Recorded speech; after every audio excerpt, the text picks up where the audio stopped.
আজ থেকে 1 মাস ছুটি পড়ছে, তাই সবাই বাংলার ঐতিহ্য সংস্কৃতির এই টপিকের উপরে রচনা লিখে আনবি। 1 এপ্রিল থেকে স্কুল খুলবে। মা, ও মা, কি হয়েছে? আজ স্কুল ছুটি পড়েছে, এপ্রিলের 1 তারিখ খুলবে। ও মা, আমি খেলতে যাচ্ছি। কাল তো সাগরের স্কুল খুলবে আর ও এখন বসে বসে ফোন দেখছে। কি রে, কাল তো স্কুল আছে, পড়া দেয়নি তোকে? ও হ্যাঁ, দিয়েছে তো, কিন্তু বাংলার ঐতিহ্য এবং সংস্কৃতি সম্পর্কে কি লিখবো বুঝতে পারছি না তো। শোন, আমি কিছুটা বলে দিচ্ছি, বাকিটা তুই গুছিয়ে লিখে নে।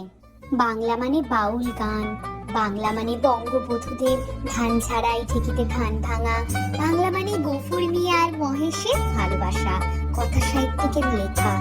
বাংলার সংস্কৃতি দিয়ে অনন্ত, লাল বেনারসি, ধুতি পাঞ্জাবি, শোলার মুকুট পরে পরে পাত্র পাত্রী রজনীগন্ধার মালায় সুবাসিত তাদের জীবন।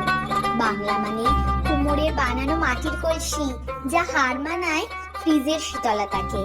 বাংলা মানে বইমেলা বা কলেজ স্ট্রিটের সারা বছরের বই বাজার। বাংলা মানেই মা দুর্গার অপেক্ষা। বাংলা সংস্কৃতি ঐতিহ্যের একটা বড় দিক মা দিদিদের দেওয়া আলপনা প্রত্যেকটা পুজো আচার অনুষ্ঠানে। কিরে, বুঝলি এবার? হ্যাঁ হ্যাঁ, কিন্তু এখন ঠিক আছে। এসব চোখে ভাষার আগেই বাংলা বলতে ভেসে ওঠে নারী নির্যাতন।